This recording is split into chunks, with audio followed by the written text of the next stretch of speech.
What's up, everyone? It's your boy Terry, speaking from the garage shop again. You know, for some more big bang for the buck product and info. And I know what you're saying. You say, Terry, you got the Chevelle back in the garage shop, but what are you doing? What are you doing, son? And I know that's probably what you're thinking, and it's a good question. But as you see, I'm removing the alternator. Why? Well, I tell you what. Let me pull it out, and we'll go over the place where I like to talk to you about parts and everything, and we'll have a little discussion.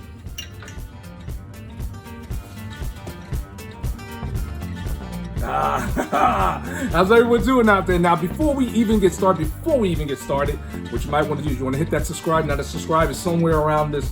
I don't know where it is on this page, but you want to hit that subscribe. And while you're at it, you know what's up with the bell. You want to knock the bell out, because that way, when I put a video out, guess who gets notified? You, because there's going to be tons of videos coming on down that you do not want to miss. And while you're at it, do your boy a favor. Why don't you go to a couple of videos and hit a bunch of likes on just about every one of them, you know, because like I said, that gives us, you know, like the leeway to do more fun stuff like this. But we got tons of videos coming. We're setting them up and we're getting ready to knock them down. So you don't want to miss it. So subscribe, like, and definitely hit the bell. All right? Thank you. Now I know what you guys are thinking. You guys are saying, Terry, why were you taking the alternator out of your car? What's up with that? Well, I'll tell you what's up with that. Well, the alternator started failing. Now, if you remember the video where I did with Trailblazer SS, I replaced the alternator.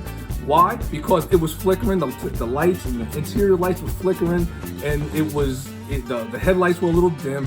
So I felt it was time to change the alternator. Plus, it started making some noise, like this.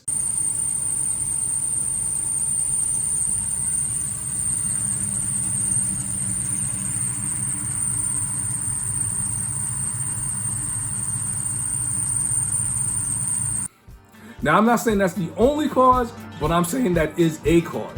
So what we're gonna do is we're gonna change the alternator, because I'm getting tired of rolling up in a car show and hearing my boy speaking this nonsense. Yo, dude, what's up with your ride?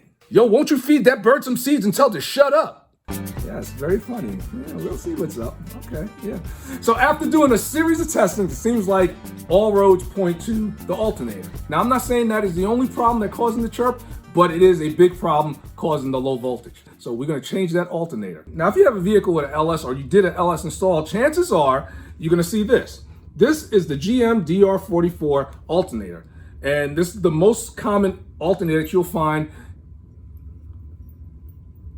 You hear that squeak?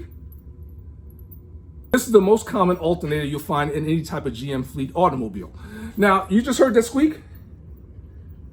You hear that? Hold on. You hear? See, there's a squeak right there. Now, it sounds very low, but if you're revving at like 800, 900 RPMs, this gets noisy. Now, add to that a little gas, and now you're at 2,000 RPMs, 3,000 RPMs, it gets unbearable. So I'm glad I'm changing this thing. Now, if you have a DR44 alternator around 2005, 2006, chances are it's gonna be a 2-pin, 2-wire, controlled by the PCM, looking like that. You see? If you have a DR44 that's older than 2006, chances are it's going to be a 4-pin, 2-wire. And this is what I'm talking about. You see that? This is from my old Trailblazer SS. See how it is? It's 4 pins, 2 wires. So that's how you can tell the difference. So just like my Trailblazer SS, I got another Powermaster alternator. And I got this from Summit because that's where I get all my parts. And let's check this thing out. Let's open this puppy up. Oh, it's so pretty. Look at this thing. This is a direct replacement for the DR44. So you don't hear that squeak. And this is cool. Check this out. Remember, it's got for the 2-pin connector, and on my Trailblazer, I have the 4-pin connector. Now you can get these alternators in several different colors. I like Wild Yak Tan. I believe they come in polished aluminum, or you can get them chrome, you know, if you want to open up your hood and get that nice alternator sheen, or you can get natural, which is what I have here. Now, before you just go and install the alternator, there's several things you should know. The negative ground wire should be the same size as the positive. Why? Because it says so right there. If it's on a tag, you got to believe it. Now, if your ground wire is less than 6 feet, you should be good with a 4-gauge wire.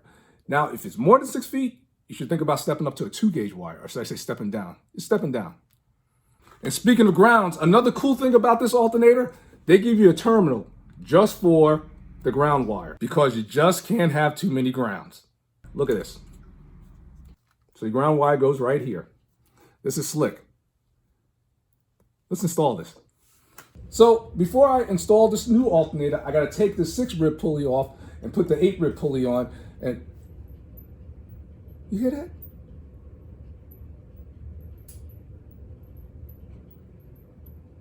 Yeah, this thing's the bird. The bird's there. All right. So before we do that, now a lot of people, I've done it myself.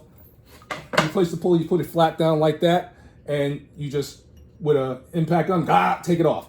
Now, this is not the correct way to change a pulley. When you do it this way, there's a chance that you could ruin the brushes inside this alternator, and that would cause premature failure. The proper way is to hold it towards your belly, like so, and change the pulley.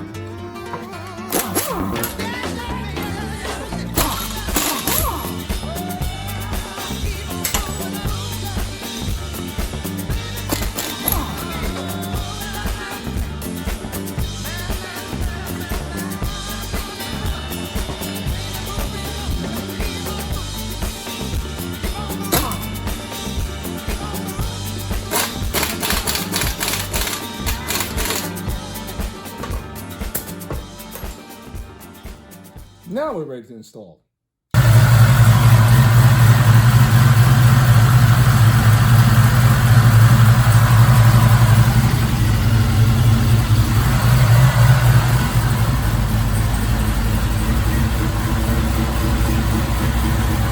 The bird is gone.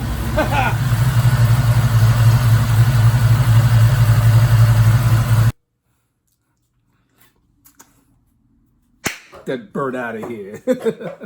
I can't wait till tomorrow comes so I can roll up on my boys and see what they got to say now. Yeah, because they got some serious problems. But anyways, as you can see, all we had to do was change the alternator, get rid of that bird, that little chirping, annoying chirping. Wow. I don't know how I drove around with that car sounding like that. But anyways, so all we had to do was change the alternator. We also changed the belt, and we also cleaned the pulleys. Because, you know, you're there, might as well clean them, you know. But nonetheless, we got rid of that chirping. Oh, can't wait to drive it tomorrow. Now that Powermaster alternator from Summit, on point. Now remember, that's a 220 plus amp, just like in the Trailblazer SS. And I got this little card here, you know, signed, sealed, delivered. It's mine. All right, so now let's take a look at it. At idle, blah, blah, blah, blah, blah, blah, blah, 174 amps. Okay, at cruising, you know, just cruising, ooh, 200 amps. Now, at top end, full throttle, what? 236 amps. So, like I said, you want to have something that gives you more amps and you not need it than to be in a situation like how I was, where I needed more amperage and only had about 140, maybe 160. So, I want to thank you guys. I want to thank you guys again for coming and joining me. That's right, because I'm having fun doing these videos and hopefully you like them as well. All right, but I'm looking at the clock on the wall, or should I say ceiling. It's time for me to head on off. Now remember, I got a lot of videos coming down and a few surprises I'm going to hit you with. So you definitely want to stay tuned for that. And I think you're going to enjoy them. So, but for now, it's time for me to head on off and do some more work on this car and that car and my truck. Tons of videos coming. Like I said, subscribe. Make sure you hit that bell and the likes. Like a whole lot of videos. Like go to like every one of my videos and just hit like on them. That's right. So, all right. Until the next time we see each other, I want to thank you again for the love and support. Please be easy, and I'll catch you guys real soon. Take care.